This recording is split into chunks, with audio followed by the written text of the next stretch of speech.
Solo usé tu tarjeta para una factura, mintió mi mamá. 12 horas después, mi cuenta estaba vacía, faltaban $4,600. Papá sonrió, Caridad. Hice una sola cosa en silencio. A las 9 de la mañana, mamá abrió su Gmail y gritó tan fuerte que los vecinos salieron. Acabo de usar tu tarjeta para una factura. Mi mamá, Marta, mintió. 12 horas después, mi cuenta estaba vacía. Faltaban $4,600. Mi papá, Ricardo, sonrió con suficiencia. Caridad. Yo simplemente hice una cosa en silencio. A las 9 de la mañana, mi mamá abrió su aplicación de Gmail y gritó tan fuerte que los vecinos salieron. Un mes antes de que todo se fuera al infierno, estaba en casa por el cumpleaños de mi mamá. Fuimos a almorzar solo nosotras dos, como en los viejos tiempos. Ella eligió un lugar que apenas podía pagar, pero no dije nada. Pensé que era una vez al año. Pidió aperitivos, cócteles, postre, todo completo. Cuando llegó la cuenta, me lanzó una mirada inocente y dijo, dejé mi cartera en el coche. Le di mi tarjeta. Se acercó al mostrador para pagar. Vi cómo se guardaba la tarjeta en el bolso en lugar de devolvérmela. No dije nada. Más tarde esa noche, me di cuenta de que no estaba en mi cartera. Le envié un mensaje. Dijo que la encontró en su bolso por accidente y que me la traería la próxima vez que nos viéramos. Le creí. Era más fácil creerle que asumir algo más oscuro. Pasaron las semanas. No volví a preguntar. Tenía Apple Pay en mi teléfono. De todos modos, no usaba la tarjeta física. Me dije a mí misma que probablemente se le había olvidado. Entonces llegó el sábado. Estaba acostada en la cama cuando recibí un mensaje suyo, oye, acabo de usar tu tarjeta para una factura. Te lo transferimos de vuelta el lunes. ¿Te quiero? Se sintió extraño. Normalmente, al menos preguntaría primero, pero intenté no darle demasiadas vueltas. Me dije que tal vez era una factura de la luz o algo así. $80, $100 como máximo. Estaba molesta, pero no sorprendida. Aún así, algo me siguió molestando todo el día. Alrededor de las 10 de la noche, cedí y abrí mi aplicación bancaria. $12,33. Se me revolvió el estómago. Refresqué la pantalla 2 veces, esperando que fuera un error. Luego abrí el historial de transacciones. Había 3 retiros masivos, uno $800, uno $200 y uno $600, todos listados como transferencias electrónicas, todos espaciados por unas pocas horas, todos en el mismo día. Me quedé mirando la pantalla un rato antes de llamarla. No contestó. Le envié un mensaje. Nada. Llamé a mi papá. Directo al buzón de voz. Apenas dormí. Me senté allí toda la noche refrescando mi cuenta bancaria como si los números pudieran cambiar. En algún momento, le escribí a mi amigo Mateo. Es abogado. Solo necesitaba saber cuáles eran mis opciones. Le envié capturas de pantalla, le dije que la tarjeta había estado en su posesión por un tiempo, que nunca di permiso para esas transferencias. Él no hizo preguntas. Solo dijo, reenvíame la lista completa de transacciones y sus direcciones de correo electrónico. El domingo por la mañana, conduje hasta su casa. No les avisé. Todavía tenía una llave de repuesto. Su coche estaba en la entrada, así que entré. Me senté en el sofá y esperé. Eran poco más de las 8:30 de la mañana. Exactamente a las 9, escuché la vibración de su teléfono en la mesa auxiliar. Había recibido una notificación de Gmail. Lo cogió, lo abrió y gritó. Un verdadero grito gutural. En segundos, escuché voces afuera. Los vecinos salieron a su porche. Uno de ellos incluso se acercó a la puerta y llamó para asegurarse de que todo estaba bien. Mi mamá no abrió. Estaba paralizada, mirando su teléfono. Mi papá entró desde la cocina y preguntó qué pasaba. Ella le entregó el teléfono. Él leyó la pantalla y soltó una risa seca. Caridad, murmuró y negó con la cabeza. Fue entonces cuando supe que no habían usado el dinero para ninguna emergencia. No estaban atrasados en las facturas. No corrían peligro de perder la casa. Lo tomaron porque podían. No dije nada, solo observé. Lo que acababa de leer era una carta de requerimiento formal enviada por Mateo, dirigida a ambos. Exponía el uso no autorizado de mi cuenta, el hecho de que la tarjeta había estado en su poder sin permiso y el monto total retirado. Les daba 72 horas para devolver cada céntimo o enfrentar un tribunal civil. Ella no gritó porque se sintiera culpable. Gritó porque alguien la había desenmascarado. Después del grito, después de que los vecinos volvieran a sus casas, susurrando «sabe Dios qué», mi mamá se quedó allí congelada, agarrando su teléfono como si la hubiera quemado. Mi papá leyó el correo, le lanzó una mirada que decía «te lo dije» y luego se volvió hacia mí. Sonrió. No una sonrisa cálida. Una de esas expresiones de suficiencia que la gente pone cuando cree que todavía tiene el control de la situación. Vamos, Sofía. No hagas esto un drama. Eso fue lo primero que me dijo cualquiera de los dos. No hablé. No iba a suplicar por mi propio dinero. No iba a discutir sobre lo que habían hecho. Solo esperé. Mi mamá finalmente salió de su trance y se lanzó a un discurso.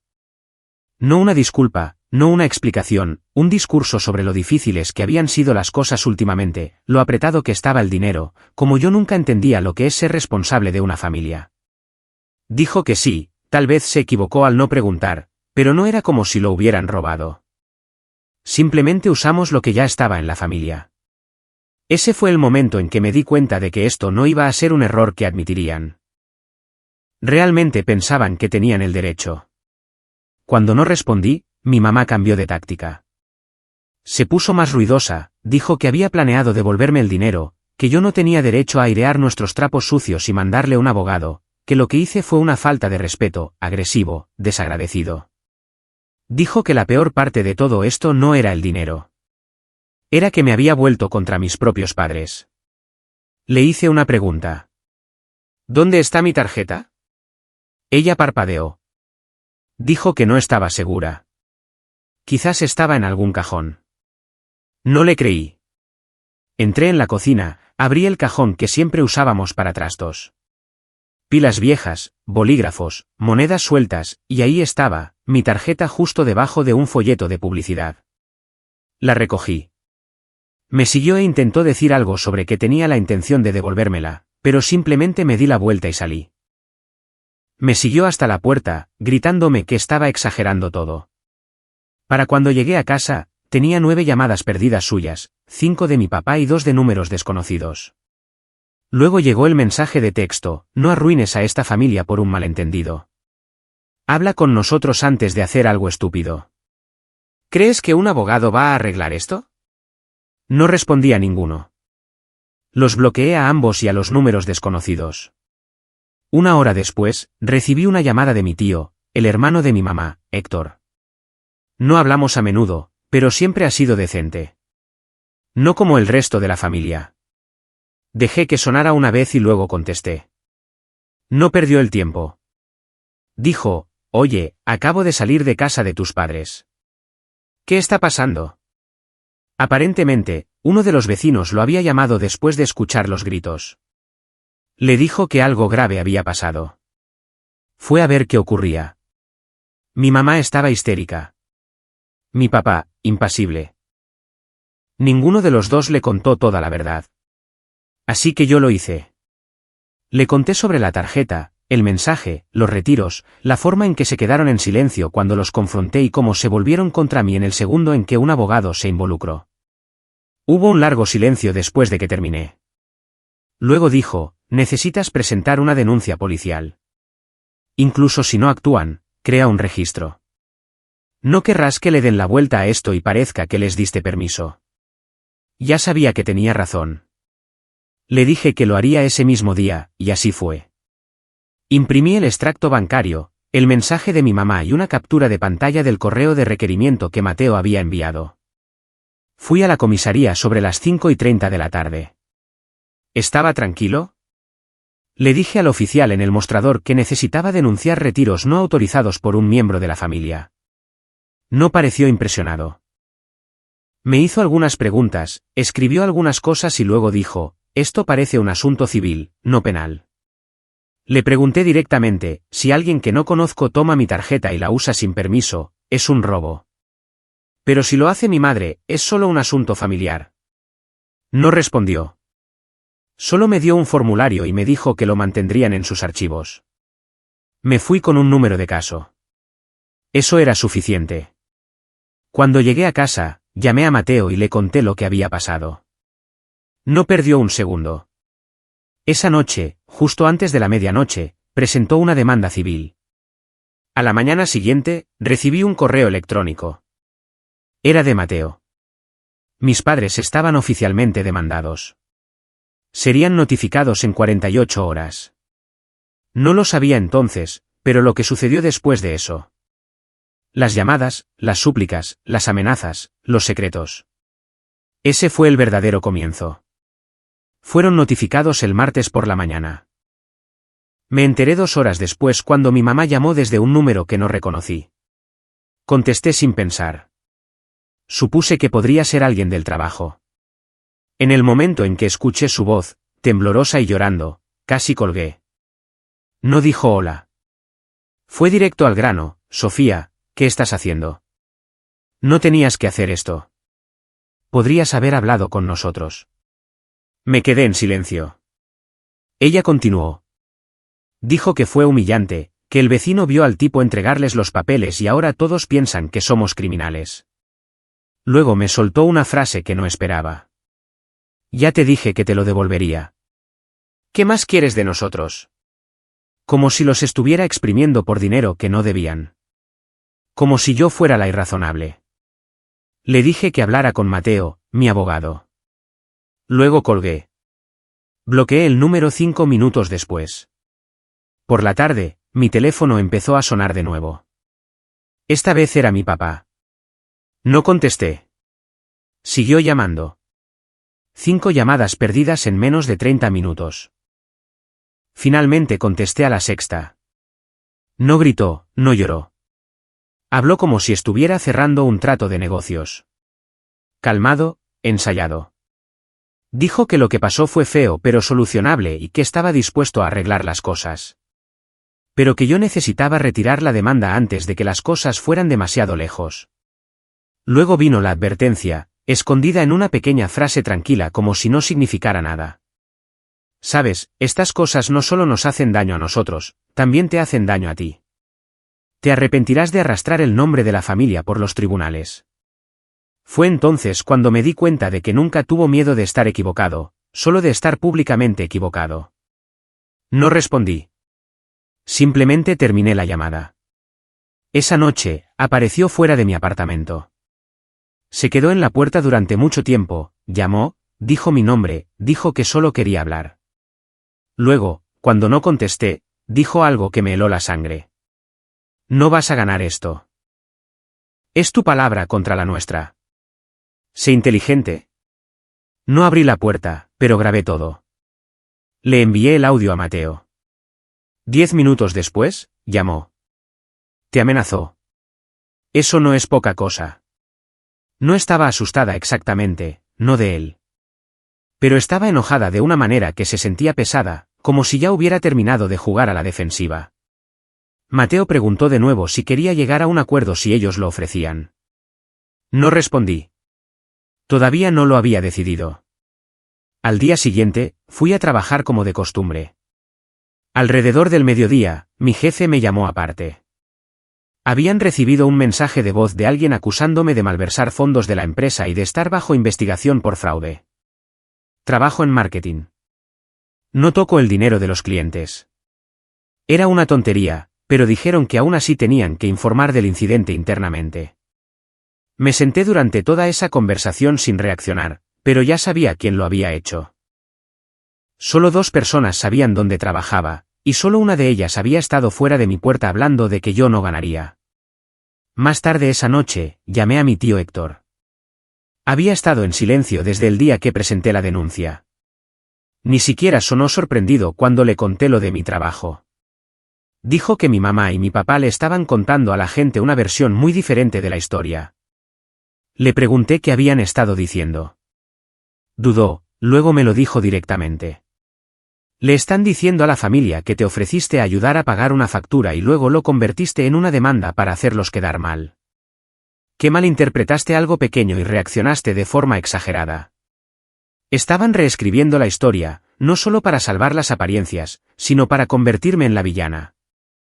Mi tío dijo que intentó rebatirlos, pero la mayoría de la gente no quería escucharlo. Unos pocos le dijeron que me creían. El resto simplemente no quería involucrarse. Antes de colgar, dijo, tienes que terminar lo que empezaste, porque si dejas esto ahora, simplemente lo volverán a hacer. Tenía razón. Para el viernes, Mateo me reenvió la respuesta de su abogado. Era una broma, llena de declaraciones vagas sobre consentimiento verbal y confusión entre las partes. Ninguna mención de la cantidad o de la tarjeta perdida o de por qué ni siquiera me contactaron cuando se tomó el dinero. Entonces Mateo preguntó de nuevo, si ofrecen un acuerdo, ¿quieres aceptarlo? Esta vez, ni siquiera parpadeé. No. Quiero que un juez escuche cada palabra. La fecha del juicio se fijó, una real en el calendario, a una semana de distancia. No se lo dije a nadie, ni siquiera a mis amigos. Seguí trabajando como si nada estuviera pasando, pero mi mente estaba en un solo lugar. Pensé en cada segundo de ese estúpido almuerzo en el que le di mi tarjeta. En los seguros que estaban de que me echaría atrás. En el mensaje de voz a mi trabajo. La expresión en la cara de mi papá cuando dijo, no ganarás. Y entonces, 4 días antes de la audiencia, algo extraño sucedió. Mi mamá me envió un mensaje desde otro número nuevo. Pero esta vez, sin drama, sin historia triste, solo una línea. ¿Podemos hablar? Solo un café, sin trucos. Por favor. Lo miré durante mucho tiempo. No quería ir, pero tenía curiosidad. Y, sinceramente, quería mirarla a la cara y ver qué le quedaba por decir. Nos encontramos en una pequeña cafetería a medio camino entre nuestras casas.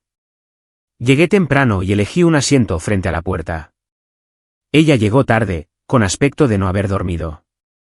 Sin maquillaje, sin espectáculo. Se sentó y no pidió nada. Sacó una carta de su bolso, mecanografiada, firmada, una disculpa formal. Dijo que tomó el dinero sin permiso, que se arrepentía, que devolvería cada céntimo. No la toqué. Luego sacó un cheque. Estaba a mi nombre por $4,600. La cantidad exacta. Tampoco lo toqué. Le pregunté por qué ahora. Me miró y dijo, porque si esto llega a los tribunales, tu padre Ricardo lo perderá todo, su trabajo, su jubilación. Lo arruinarás. No hicimos algo terrible. No un lamento por lo que te hicimos pasar. Solo lo arruinarás. Deslicé el papel hacia ella. Le dije que el dinero ya no era el punto. Que habían cruzado una línea de la que no podían volver. Ella no discutió. Simplemente se quedó sentada, mirándome, y dijo, entonces deberías saber algo. Fue entonces cuando sacó otra cosa. Una carpeta de Manila. Dentro había capturas de pantalla impresas, correos electrónicos míos, cosas privadas, mensajes que había enviado a amigos, borradores antiguos guardados, incluso una captura de pantalla de una nota personal que guardaba en mi almacenamiento en la nube, cosas a las que no debería haber tenido acceso. Sentí que la sangre se me iba de la cara. Le pregunté de dónde los había sacado. No dijo nada, solo sonrió un poco. Salí de allí. Más tarde esa noche, llamé a Mateo y le conté todo. Le envié por correo electrónico escaneos de las páginas que me mostró. Él no habló durante unos segundos. Luego dijo algo que lo cambió todo. Tus padres no solo tomaron tu dinero.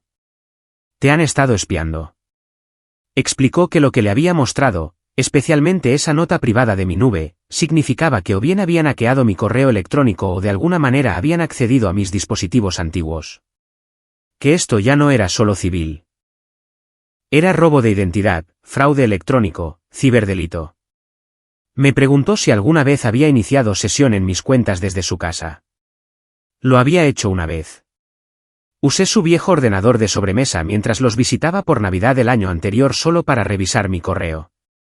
Podrían haber guardado la información de inicio de sesión, accedido a todo. Me dijo que presentara una segunda denuncia policial. Lo hice a la mañana siguiente y eso cambió todo el caso. Cuando la nueva denuncia llegó al sistema, el expediente judicial se amplió. Ya no se trataba solo del uso no autorizado de una tarjeta de débito. Ahora incluía robo digital, delitos informáticos. Ese mismo día, Mateo me envió una actualización. Su abogado se había quedado en silencio. 3 horas después, recibí un correo de mi papá. Sin saludo, sin despedida, solo esto, ya has dejado claro tu punto. Ganas. Pero no esperes ser nuestra hija después de esto. Lo leí 2 veces y luego lo borré. Para el lunes, teníamos una oferta de acuerdo. No solo por los $4,600. Añadieron otros $2,000 por daños y perjuicios, más un acuerdo por escrito de que nunca volverían a contactarme. Lo firmé, y eso fue todo. 2 días después, el dinero llegó a mi cuenta. Mi tarjeta fue reemitida. Mi tío Héctor me envió un mensaje de una línea. Están fingiendo que nada de esto ocurrió. Por supuesto que lo estaban. Pero lo que pasó después. Ese fue el verdadero giro. 3 semanas después de que todo terminara, mi mamá llamó de nuevo. No contesté.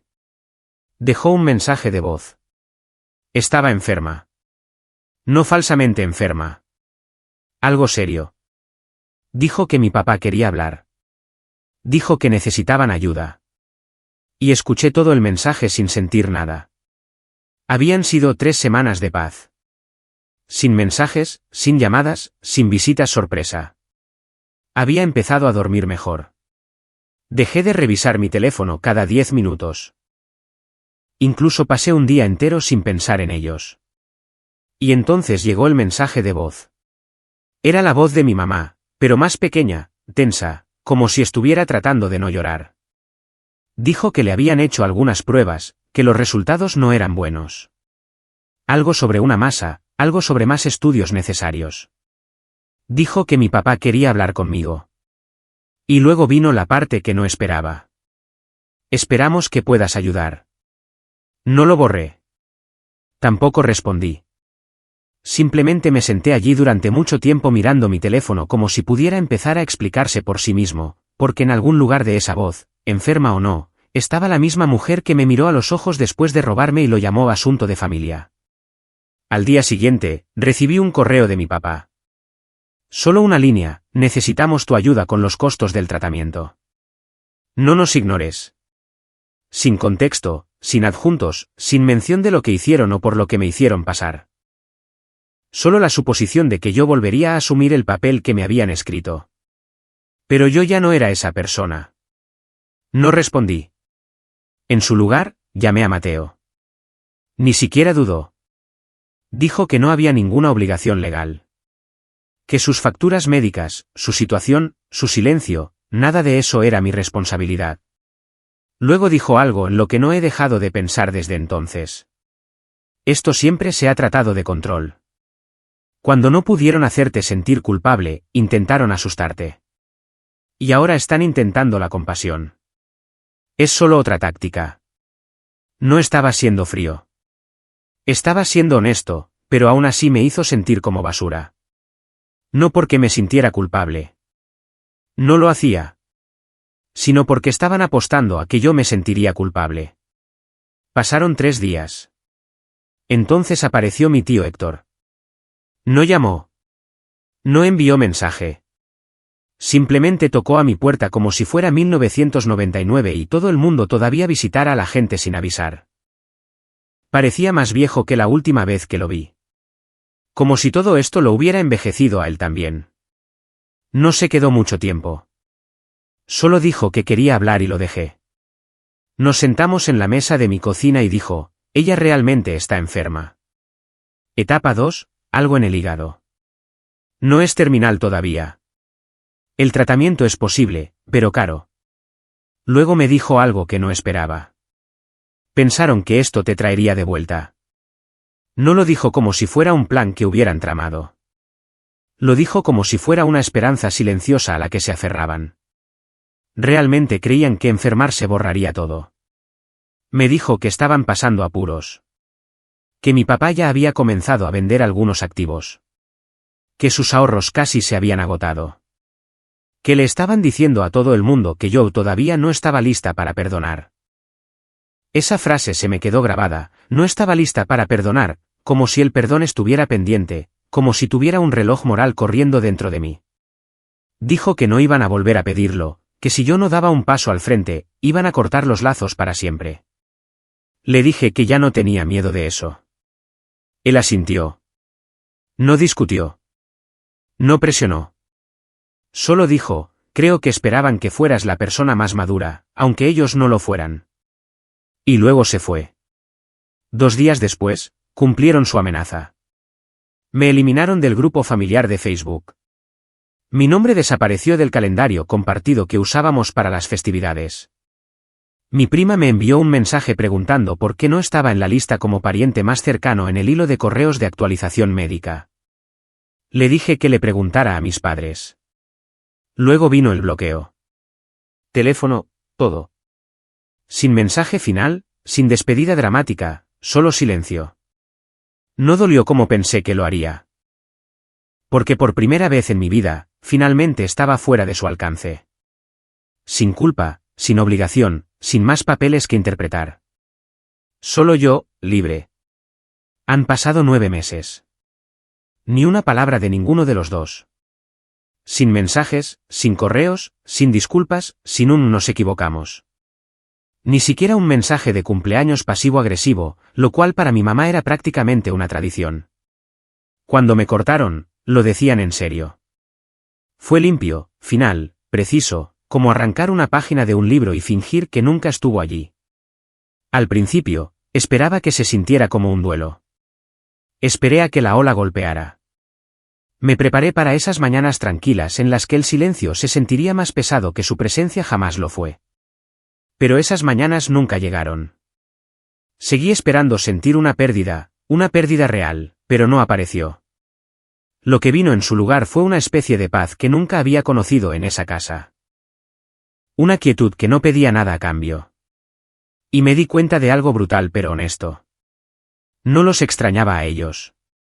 Extrañaba la versión de ellos que había inventado para sobrevivirles. Extrañaba a los padres que imaginé cuando era más joven. Los que algún día dirían, estamos orgullosos de ti y lo dirían en serio. Los que se disculparían y no lo seguirían con un pero tienes que entender. Los que se preocuparían más por mí que por el control. Esos padres nunca existieron. Y cuando finalmente dejé de perseguirlos, cuando dejé de darles oportunidades que nunca se ganaron, toda mi vida cambió. Me mudé a otro estado, conseguí un trabajo mejor, abrí una nueva cuenta bancaria en una institución diferente con verificación en 2 pasos, contraseñas nuevas, todo. Hice que limpiaran todos mis dispositivos. Sin rastro de Apple IDs compartidos, sin inicios de sesión guardados, nada con lo que pudieran tropezar accidentalmente de nuevo. Incluso cambié mis contactos de emergencia en el hospital, por si acaso. No saben dónde vivo ahora y nunca lo sabrán. Mi tío Héctor todavía me contacta a veces. En silencio. No hace preguntas. Solo envía un mensaje corto cada pocas semanas para decir que espera que esté bien. Aprecio eso más de lo que él sabe. Pero incluso él me dijo después de que todo pasó, puede que nunca obtengas un cierre de ellos. Puede que tengas que dártelo a ti misma. Tenía razón. A través de él me enteré de que mi mamá sigue en tratamiento, que mi papá tuvo que volver a hacer trabajos de consultoría para cubrir las facturas. Aparentemente, intentaron vender la casa, pero el mercado está mal y no obtuvieron lo que querían. Le dijeron a todo el mundo que perdieron el contacto conmigo, que me enojé por un malentendido y elegí la distancia. Omiten el caso judicial, el robo, las amenazas, el sabotaje en mi trabajo. Pero claro, un malentendido. Lo último que recibí de ellos fue una vieja caja que llegó sin remitente alrededor del 5.º mes. Dentro había algunas fotos de la infancia, un proyecto escolar que había hecho en 5.º grado, y una nota con 5 palabras escritas con la letra de mi papá. Tomaste tu decisión. Adiós. Sin firma, sin fecha. Me senté con esa caja durante horas tratando de sentir algo más grande. Tristeza, culpa, arrepentimiento. Pero todo lo que sentí fue alivio. Porque tenía razón. Tomé una decisión. Y por una vez en mi vida, no se basó en lo que ellos necesitaban o en lo que esperaban o en cómo podía evitar empeorar las cosas. Se basó en lo que yo merecía. La gente dice que la familia es para siempre. Que la sangre es más espesa que el agua. Que debes perdonar sin importar qué, porque un día te arrepentirás. Pero esto es lo que nadie te dice, la familia puede equivocarse. La familia puede robarte. La familia puede mentirte a la cara y luego culparte por estar herido. Y a veces, lo más amoroso que puedes hacer por ti mismo es irte. Así que lo hice. Y ahí es donde termina esta historia. Sin reuniones dramáticas, sin abrazos sanadores, sin milagros en una habitación de hospital. Solo yo, viviendo en silencio, honestamente, plenamente, con mi cuenta bancaria segura, mi paz intacta, y ni una sola parte de mí deseando haberme quedado. Me quitaron $400 o $600, pero yo recuperé mi vida entera.